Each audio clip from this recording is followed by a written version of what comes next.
Sir, social మీడియాకు కోర్టుల రక్షణ, వైసీపీ కార్యకర్త అరెస్ట్, ఎలా చూడాలి అన్నింటినీ? వాస్తవంగా అంటే ఈ మీడియా అంశాలు చాలా తీవ్రంగా నడుస్తున్నాయి. మీరు ఈరోజు చూస్తే నిన్న తెలంగాణ హైకోర్టు కూడా చాలా వివరమైన సమగ్రమైన ఒక తీర్పు ఇచ్చింది. అంతకుముందు సుప్రీంకోర్టు కూడా సోషల్ మీడియాను పద్ధతులు ఇతరులను గాయపరచకుండా చూడండి అని చెప్తూనే వాళ్ళకి రక్షణ కల్పించాలి మీడియా వాళ్ళకని వైర్ ఎడిటర్ సిద్ధార్థ వరదరాజన్ మీద గౌహతిలో పెట్టింది. అలాగే అభిషర్ శర్మ అని ఇంకో జర్నలిస్టు, వీళ్ళకి సంబంధించి కేసులు ఎఫ్ఐఆర్లు రద్దు చేయకుండానే రక్షణ కల్పించడం, అరెస్ట్ నుంచి ఆపడం, ఇట్లాంటి పనులు చేసింది. సుప్రీంకోర్టు ఇటీవల కాలంలో ప్రాథమిక హక్కులు, రాజ్యాంగం వీటిని బాగా నొక్కి చెప్తుంది. నిన్న కూడా నేపాల్ చూస్తున్నారు కదా మన చుట్టుపక్కల, రాజ్యాంగాన్ని కాపాడుకోకుండా ఏమవుతుందో జాగ్రత్త పడండి అని ఈ పద్ధతిలో హెచ్చరిస్తున్నారు. తెలంగాణ కోర్టు చెప్పిందేమో, ఇంకా హైకోర్టు చెప్పింది ఇంకా స్పష్టంగా ఉంది. ఏమంటే ఒక 2-3 మార్గదర్శకాలు ఇచ్చారు వాళ్ళు. సోషల్ మీడియాకు సంబంధించి ఏమైనా కేసులు వస్తే ముందు మీరు సమగ్రంగా విచారించకుండా ఆ ఫిర్యాదుదారు యొక్క ప్రతిపత్తి, ఆ స్టేటస్ ఏంటి, అతనికి అందులో అర్హత ఉందా లేదా విచారించకుండా మీరు కేసులు పెట్టుకుంటూ పోకూడదు. రాజకీయ విమర్శ కోసం చేసిన ప్రతి దాన్ని కూడా పరువు నష్టం కింద తీసుకోవడానికి వీల్లేదు. పరువు నష్టం కేసులు, పరువు నష్టం సెక్షన్స్ కింద, అది కూడా సంబంధితమైన వ్యక్తులు చేస్తే మీరు చేయండి తప్ప ఉన్న ఫలానా కేసులు పెట్టేసి అరెస్ట్ చేస్తామంటే కుదరదు అని చెప్పి నల్లబాలు అనే అతనికేమో రక్షణ కల్పించి చాలా సమగ్రంగా మీరు ఈరోజు పత్రికలు చూస్తే కూడా దాదాపు ఒక 1/2 పేజీ అలా ఇచ్చారంటే ఇటీవల కాలంలో సుప్రీంకోర్టు చెప్పిన దానితో ఆంధ్రప్రదేశ్ హైకోర్టు కూడా కొన్నిసార్లు కొంత రక్షణ కల్పించింది. తెలంగాణ హైకోర్టు ఇప్పుడు చాలా పూర్తిగా ఈ రక్షణ కల్పించినటువంటి పరిస్థితి ఉంది. దాంతో ఈరోజు కనుక మీరు బీఆర్ఎస్ వాళ్ళు పత్రిక చూస్తే చెంపపెట్టు ఇవన్నీ కూడా చెప్తున్నారు. అంటే చాలా వరకు ఏపీ కోణంలో చూస్తుంటారు, కానీ తెలంగాణలో కూడా సోషల్ మీడియా పోస్టులు ఈ మధ్య పెద్ద సమస్య. ముఖ్యమంత్రి రేవంత్ రెడ్డి కూడా చేసిన వ్యాఖ్యలు ఇది కూడా మనం చూసాం. కాబట్టి సోషల్ మీడియాను బాధ్యతగా నడపడం ఒకటైతే, ఏదో పెట్టారు ఇదేదో భంగం కలిగించింది అనే దాంతో ఉన్న ఫలానా పోలీసులు వాళ్ళని అరెస్ట్ చేసి కోర్టుల చుట్టూ తిప్పడం కుదరదు అనేది ఒకటి ఎస్టాబ్లిష్ అవుతుంది. ఇంకా రెండోది, ఈ 2 రోజుల నుంచి సాక్షి హక్కుల మీద దాడి గురించి చాలా తీవ్ర స్థాయిలో వాళ్ళు రోజు పేజీలు ప్రచురిస్తూ ఉన్నారు. అనేక మంది అభిప్రాయాలు తీసుకొని నేను కూడా చెప్పాను. ఇప్పుడు ఒక పత్రికలో తప్పు వచ్చిందంటే ముందు ప్రభుత్వం చేయాల్సి, పత్రికలో కానీ ఛానల్లో కానీ ముందు చేయాల్సింది ఖండన, వాళ్ళకి అది పంపించటం. మీరు చెప్పిన వార్త తప్పు, మా సమాచారం వేయండి. వాళ్ళు వేయలేదనుకోండి, రైట్ టు రిప్లై ఉంటుంది, responsibility to publish the reply ఉంటుంది. అది వేసిన తర్వాత కూడా నేను నా దానికే కట్టుబడి ఉన్నాను వర్మగారు అనొచ్చు, కానీ ఇచ్చారా లేదా? అసలు అది చేయకుండానే ఉన్న ఫలానా నోటీస్ ఇచ్చేస్తే కనుక ఇది కుదరదు. ఇది ఎప్పటి నుంచో ఉన్న సూత్రమే. అయినా కానీ గతంలో జగన్మోహన్ రెడ్డి ప్రభుత్వం పాటించలేదు. ఇప్పుడు కూడా సాక్షి వాళ్ళకు, సాక్షి ఎడిటర్కు వరుసగా నోటీసులు వచ్చాయి. నిన్న మొన్న కూడా వచ్చాయి. వాళ్ళు ఏమంటారు, ఎవరో అంటే వాళ్ళ పార్టీ వాళ్ళే అనుకోండి, ఎవరో ఎక్కడో ప్రెస్ కాన్ఫరెన్స్లో పెట్టింది చెప్పింది మేము వేస్తే మాకు నోటీసులు ఇవ్వడం ఏంటి అని. అది వాస్తవం కాదని ప్రభుత్వం యొక్క వాదన. ఉదాహరణకు చంద్రబాబు నాయుడు, ఇది ఉదాహరణకు అప్పుడు సోషల్ మీడియాలు లేని రోజుల్లో వ్యవసాయం దండగాని చంద్రబాబు అన్నాడా లేదా? అది ఇప్పటికీ ఒక కాంట్రవర్సీ. ఎప్పటికీ వాళ్ళు అదే అంటుంటారు, వీళ్ళు ఇదే అంటుంటారు. ఎరువులు చాలా విచక్షణ లేకుండా వాడుతున్నారు కాబట్టి యూరియా కొరత వచ్చిందని చంద్రబాబు అన్నట్టుగా ఒక వీడియో వైరల్ అయింది. కానీ చంద్రబాబు అలా అనలేదు. ఇది ఏఐని ఉపయోగించి చంద్రబాబుతో చెప్పించారు. నిజంగా ఇది జరిగి ఉంటే మటుకు చాలా తీవ్రమైన విషయమే. అంటే వేరేవి చెప్పడం వేరు. చంద్రబాబులా ఒక సీనియర్ ముఖ్యమంత్రి అన్నట్టుగా ఏఐ ద్వారా వాళ్ళు చెప్పించుంటే మటుకు దాన్ని దర్యాప్తు చేయాల్సిందే. కాబట్టి ఇది ఏఐ ద్వారా చేశారు కాబట్టి మేము పెట్టాము అంటారు. సాక్షికి సంబంధించి దాదాపు ఒక వారం వరుసగా ఈరోజు కూడా వాళ్ళ పత్రికలో నిన్న కూడా ఇచ్చారు, మా మీద పని కట్టుకొని రోజు నోటీసులు ఇస్తున్నారని. ఇది కాకుండా నిన్న మొన్న రాజశేఖర్ రెడ్డి అని వైసీపీకి సంబంధించిన ఒక సోషల్ మీడియా కార్యకర్తను హైదరాబాద్లో అరెస్ట్ చేసి తీసుకుపోయారు వాళ్ళు. మీరు నిన్న జగన్మోహన్ రెడ్డి పత్రిక చూస్తే కనుక ఆయన భావ ప్రకటన స్వేచ్ఛ వాటి గురించి చాలా ఎక్కువగా వివరంగా కాంప్రమైజ్ అవ్వడానికి లేదు, సోషల్ మీడియాలో వస్తే మీరు ప్రాథమిక హక్కులు హరిస్తారని. ఆయన ప్రభుత్వం ఉన్నప్పుడు కూడా చేశారు, ఒక రంగనాయక అమ్మని చేశారు, లేదా ఇంకోరిని చేశారు. పోస్టే కదా పెట్టారు వాళ్ళు, పోస్ట్ పెట్టినందుకే అరెస్ట్ చేశారు. కాబట్టి అప్పుడైనా ఇప్పుడైనా మీడియా స్వేచ్ఛను, ఇంక ఇప్పుడు మనం ఇందాక మాట్లాడుకున్న గౌహతి ఆ కేసులో అయితే అవి అసలు జాతీయ స్థాయిలోనే అదొక పెద్ద సమస్య. సుప్రీంకోర్టు కాపాడాల్సిన పరిస్థితి అక్కడ వస్తుంది. తెలంగాణలో హైకోర్టు చూస్తే ఇట్లా చెప్తుంది. కాబట్టి మీడియా హక్కుల రక్షణ అన్నది ఒక ముఖ్యమైన సమస్యగా, సవాల్గా ఇక్కడ ముందుకు వస్తుంది. పార్టీలు కూడా సోషల్ మీడియా అన్నదాన్ని ప్రజలకు ఇంకా విస్తృత సమాచారం మెయిన్ స్ట్రీమ్ మీడియాలో, శాటిలైట్ మీడియాలో రాని వాటిని ఇచ్చే ఒక సాధనంగా ఉపయోగించే బదులు తమ రాజకీయ ప్రచారం కోసం దాన్ని ఉన్నది ప్రచారం చేసుకోవచ్చు, విమర్శలు కూడా చేయొచ్చు. కానీ కథలు ఇవన్నీ వచ్చేసరికి సమస్యలు వస్తున్నాయి. సుప్రీంకోర్టు అప్పుడు చెప్పింది కూడా కుల మత పరమైనటువంటి భావోద్వేగాలు రెచ్చగొట్టేవి చేయకండి అని సుప్రీంకోర్టు కూడా అప్పుడు ఇచ్చిన గైడ్లైన్స్లో చెప్పింది. ఇవన్నీ ఎలా ఉంటాయో తెలియదు, కానీ ఆంధ్రప్రదేశ్లో, తెలంగాణలో కూడా నెమ్మదిగా ఈ సోషల్ మీడియా వార్ అనేది అంతకంత కూడా చాలా తీవ్ర రూపం తీసుకుంటుంది. ఈ మహిళలను రకరకాలుగా చెప్పడం, ఇదిగో ఇంక ముఖ్యమంత్రిగా ఏఐ వాడారు అని అఫీషియల్గా నోటీస్ ఇచ్చాక దీని మీద ఎందుకో మరి తగినంత చర్చ లేదా ప్రస్తావనలో నేను చూడలేదు. దీని మీద తప్పకుండా ఒక దర్యాప్తు చేయాల్సిన అవసరం ఉంది. అంటే కీలక రాజ్యాంగ పదవుల్లో ఉన్న వాళ్ళని కూడా ఏఐతో అలా చేశారా, చేస్తుంటే ఎవరు అంత టెక్నాలజీ ఉపయోగించగలిగిన వాళ్ళు ఉంటే వాళ్ళని తీసుకొని వచ్చి లోకేష్ కన్నా పరిచయం చేస్తే అమరావతిలో అట్లాంటి వాటికి ఉపయోగిస్తారు.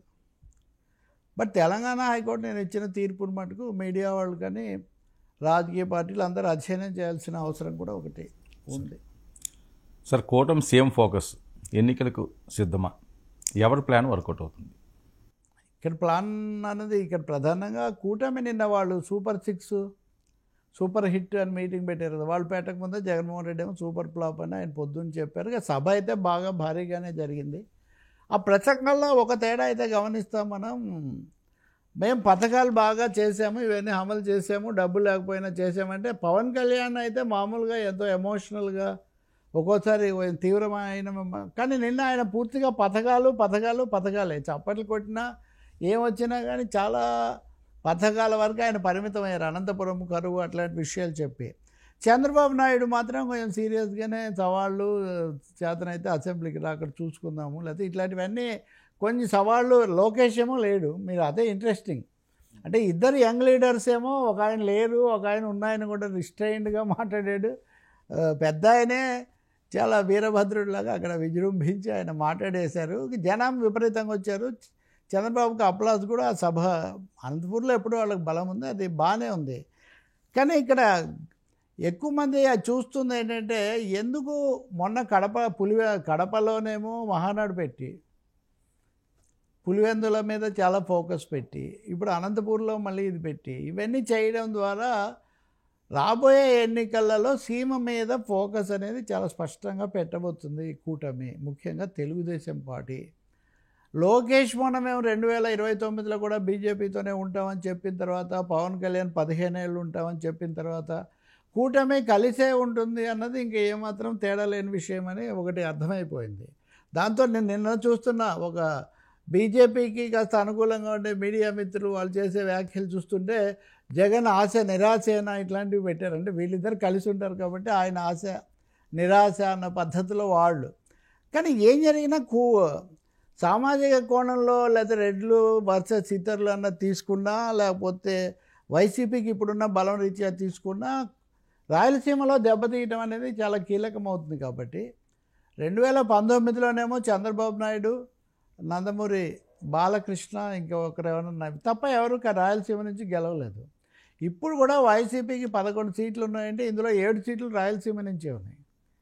సో వైసీపీని రాయలసీమలో దెబ్బతీయటము, అలాగే సామాజికంగా కూడా ఆ వర్గాల నాయకులను చంద్రబాబు నాయుడు చాలా ప్రముఖంగా చేయటము, అనంతపురం లాంటి చోట 1-2 సార్లు అనంతపురం, కడప, కర్నూలు ఈ ప్రాంతాల మీద శ్రద్ధ పెట్టడం, ఇవన్నీ చూస్తుంటే కూటమి ఒకటేమో లోకల్ బాడీ స్థానిక ఎన్నికల్లో స్థానిక ప్రభావాలు తగ్గించడానికి, తర్వాత ఎన్నికల్లో కూడా అక్కడ దెబ్బతీయాలి. ఇప్పుడు మీరు పులివెందుల్లోనే మేము దెబ్బతీస్తామన్న పద్ధతిలో మన జెడ్పీటీసీ ఎన్నికల్లో గెలిచినట్టుగా.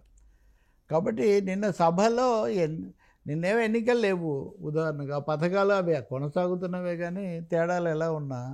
కాబట్టి నిన్న అంత భారీ సభ ఫోకస్ అవన్నీ పెట్టారంటే ఇది ఒక సీమ కార్డు అనేది చాలా ఉధృతంగానే వైసీపీ ఉపయోగించబోతుంది. పవన్ కళ్యాణ్ కూడా ఆ ప్రాసెస్లో కొంచెం ఎక్కువగా ఆయన తీసుకొని వస్తారనేది కనిపిస్తూ ఉంది. సార్, మెడికల్ కాలేజీలపై డిఫెన్స్ జగన్ వార్నింగ్. ఈ క్రమంలో మీరు చూస్తే నిన్న సభలో మాట్లాడినప్పుడు చంద్రబాబు నాయుడు కానీ, నిన్న లోకేష్ కూడా మీడియాతో మాట్లాడినప్పుడు కానీ, ఆ సబితా అనే మంత్రి అందరూ కూడా కొంత సమర్థన, అంటే ప్రభుత్వ రంగంలో ఉన్నవి ప్రైవేట్ ఎందుకు చేశారన్న దాని మీద ఒక జగన్ మాట్లాడడమే కాదు, విద్యార్థి సంఘాల నుంచి, ఉపాధ్యాయుల నుంచి, అన్ని రాజకీయ పార్టీల నుంచి, నేను షర్మిల కూడా ఒక ప్రకటన చేశారు. ఓ తీవ్ర స్థాయిలో ఒకటేమో 19, అంతకుముందు ఉంటే ఇప్పుడు 17 పర్మిషన్లు తీసుకొని వస్తే, ఒకవేళ జగన్ కట్టి ఉండకపోతే అది మా ప్రారంభ దశలో ఉంటే మీరు కట్టండి, కానీ వాటిని ప్రైవేట్ వాళ్ళకి అప్పగించడం ఏంటి అన్న విమర్శ అయితే చాలా తీవ్రంగా వచ్చింది. ఇది వచ్చిన తర్వాత ఖచ్చితంగా ప్రైవేట్ కాలేజీల్లో ఫీజులు ఎక్కువగా ఉంటాయి. రెండవది నిర్వహణ, ఆ సీట్ల పంపిణీ, ఇవన్నీ చాలా సమస్యలు ఉంటాయి. అన్నింటినీ మించి ప్రభుత్వ రంగంలో ఉండకుండా ప్రైవేట్గా ఎందుకనేది వచ్చేసరికి దీని మీద కూటమి నాయకులు, మంత్రులు, ముఖ్యమంత్రితో సహా చెప్తున్నది కొంత డిఫెన్స్, అంటే దీనివల్ల ఏం నష్టం జరగదు, ప్రభుత్వం అయితే చంద్రబాబు ఒక్కరు ప్రభుత్వంలో అయితే వీటి క్వాలిటీ ఇది పెరగదు కాబట్టి ఇచ్చాము, అయినా మళ్ళీ మనకే వస్తాయి, వాళ్ళకి ఇచ్చినా కానీ మనకు నిర్ణయాధికారం ఉంటుంది. ఈ పద్ధతిలో కొంత సమర్థన ధోరణిలో లేదా ఆత్మరక్షణ ధోరణిలో మాట్లాడుతున్నట్టు స్పష్టంగా కనిపిస్తుంది. లోకేష్ కూడా అలాగే మాట్లాడారు, దానివల్ల ఏమీ నష్టం ఏం జరగదు అని. అంటే తప్పకుండా ఏం నష్టం జరగదు అనేది ఒక సమర్థన, ఉన్నదాన్ని ఎందుకు ఇవ్వాలి అన్నదానికి లేదు. ఇప్పుడు జగన్ నిన్న మీడియా కాన్ఫరెన్స్లో ఈ అంశం మీద ఎక్కువగా ఆయన ఫోకస్ పెట్టాడు. ఇప్పటికీ మేము 3,000 కోట్లు ఖర్చు పెట్టాము, ఇంకో 5,000 కోట్లు ఖర్చు పెడితే అయిపోతుంది. 5,000 కోట్లు 5 ఏళ్ల మీద మీరు ఏడాదికి 1,000 కోట్లు ఖర్చు పెట్టలేరా? ఖర్చు పెడితే మీరు ఇంతకాలంలో 19 తెస్తే, నేను ఒక్కసారిగా 17 తెస్తే ఎందుకు వాటిని ప్రైవేట్ పరం చేశారు? వాటి మీద మేము ధర్నాలు, ఆందోళనలు చేస్తాము, కొన్ని చోట్ల నేను కూడా పాల్గొంటాను అని కూడా ఆయన ఒక ప్రకటన చేశారు. నిన్న వాళ్ళ మీడియాలో, వాళ్ళ సోషల్ మీడియాలో అయితే కనుక మొదటిసారిగా వైసీపీ అందరూ కూడా కలిసి రావాలని విజ్ఞప్తి చేస్తూ ఉంది. సో ఒంటరిపాటు నుంచి బయటపడే ప్రయత్నం చేస్తుందని వాళ్ళందరూ అభినందనలు. వాళ్ళ వైసీపీ వ్యూహం అనేది ఎలా ఉన్నా సరే ప్రైవేట్ రంగంలోకి ఉన్న కాలేజీలు ప్రైవేట్కి అప్పగించడం, ఒక ఏడాది పాటు సీట్లు వదులుకోవటం అన్నది మటుకు ఖచ్చితంగా కొంత విమర్శకు దారితీసింది. దాని మీద సమర్థించుకోవాల్సిన స్థితిలోనే ప్రభుత్వం పడిందన్నది స్పష్టంగా కనిపిస్తుంది. ఇంకా మూడోది, జగన్ నిన్న అన్యూజువల్గా చేసిన ఒక పని ఏంటంటే, మీరెవరు ప్రైవేట్ వాళ్ళు ముందుకు వచ్చి వీటిని తీసుకోవద్దండి, మీరు ఆ టెండర్లలో పాల్గొని వాటిని కనుక మీరు తీసుకుంటే మీకేం లాభం రాదు, నష్టం వస్తుంది. రెండవది, మేము వస్తే మటుకు వాటిని ఖచ్చితంగా క్యాన్సిల్ మేము వస్తాం, వచ్చి వీటిని మేము రద్దు చేస్తాం, దానివల్ల మీరు నష్టపోతారు, కాబట్టి ఎవరు పాల్గొనకండి, ఈ బిడ్డింగుల్లో పాల్గొనకండి అని. బహుశా ఇది ఒక కొత్త తరహా హెచ్చరిక అని చెప్పి అనుకోవాలి, లేదా బెదిరింపు అనేవాళ్ళు కూడా అనొచ్చు. ఇప్పుడు అమరావతి అంతకుముందు ప్రభుత్వం అంటే ఈయన దాన్ని ఆపేశాడు. ఇప్పుడు వీళ్ళు ఆయన ఇచ్చిన వాటిని వీళ్ళు ప్రైవేట్కి ఇస్తే ఆ ప్రైవేటు పాడుకునే వాళ్ళని వస్తే జాగ్రత్త అని ఈయన హెచ్చరిస్తున్నాడు. అంటే ఆంధ్రప్రదేశ్లో రాజకీయ వివాదాలు, అసహనాలు బాగా ముదిరి గవర్నెన్స్ ఈజ్ ఏ కంటిన్యూషన్ అనేది పూర్తిగా పక్కకు పోయింది. గవర్నెన్స్లో కంటిన్యూషన్ ఉండదు. మేమే కనుక మళ్ళీ వస్తే ఇవన్నీ మేము ఈ ప్రాసెస్ అంతా తిరగదొడతాము, మీరు తస్మాత్ జాగ్రత్త అన్నాను. ఇది అలా ఉంచి మీరు బార్లను తీసుకోండి. బార్లు, మద్యం విధానంలో గత ప్రభుత్వంలో చాలా తప్పులు ఉన్నాయి, లిక్కర్ కుంభకోణం నడుస్తుంది, అదంతా నిజమే. కానీ కొత్త ప్రభుత్వము, ఈ ప్రభుత్వం కొత్తగా మళ్ళీ మద్యం విధానం తీసుకొని బార్లు, పర్మిట్లు, గ్రామీణ చోట్ల వీటికి షాపులకు పెట్టిన టెండర్లు వాటికి ఎక్కువ రెస్పాన్స్ రావట్లేదు. మీరు గమనిస్తే విపరీతంగా స్టోరీలు వస్తున్నాయి. అంటే ఇక్కడన్నా జగన్ వార్నింగ్ కనిపిస్తుంది, కానీ మరి బార్లు, మద్యం షాపులకు ఎందుకు రావడం లేదు? అది కూడా అంతకుముందు ప్రభుత్వం తీసుకుంటే ఇప్పుడు ప్రైవేట్ బార్లకు ఇచ్చారు.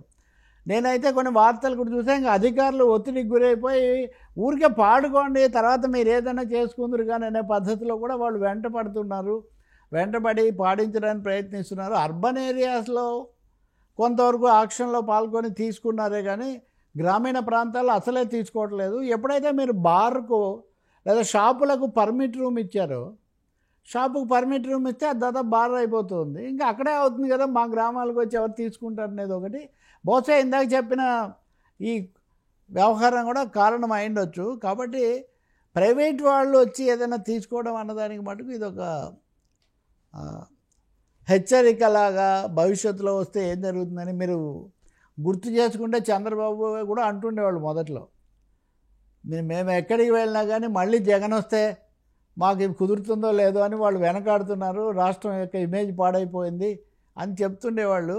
ఇప్పుడు ఇంకా ఆయన సూటిగానే మీరు ఇది పాడుకుంటే మటుకు జాగ్రత్త అని హెచ్చరికిస్తున్నారు. మరి ప్రభుత్వం దీన్ని ఎలా చక్కదిద్దుతుంది, ఎవరు ముందుకు వస్తారు? నేను ఈరోజు ఉదయం కూడా చూస్తున్నాను, అమర్నాథ్ రెడ్డి మాట్లాడుతూ ఉన్నాడు, మీ వాదనలన్నీ తప్పు, ప్రైవేట్ కాలేజీల విషయంలో మీరు ఖచ్చితంగా నష్టం చేస్తున్నారు రాష్ట్రానికి, దీన్ని ప్రజలు సహించరని.